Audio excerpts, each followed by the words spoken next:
তো guys সানডেতে chicken আনা হয়েছিল আর চিকেনটাকে আমি এখানে লেবু দিয়ে খুব সুন্দর করে ধুয়ে নিয়েছিলাম। তারপরে আমি কিন্তু এখানে দই আর লবণ দিয়ে সুন্দর করে মাখিয়ে নিয়েছিলাম। তারপরে এটাতে হলুদ আর একটু সরষের তেল দিয়ে ম্যারিনেট করে নিয়েছিলাম। এইভাবে ম্যারিনেট করলে কিন্তু চিকেন অনেক খেতে টেস্টি হয়।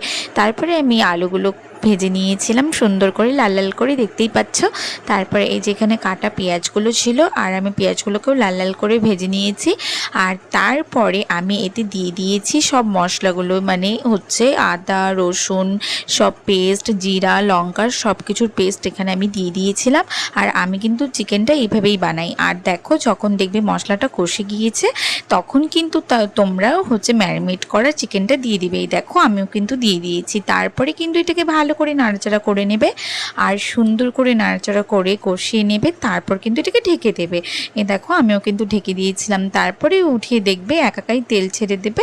আর দই দিয়ে করলে কিন্তু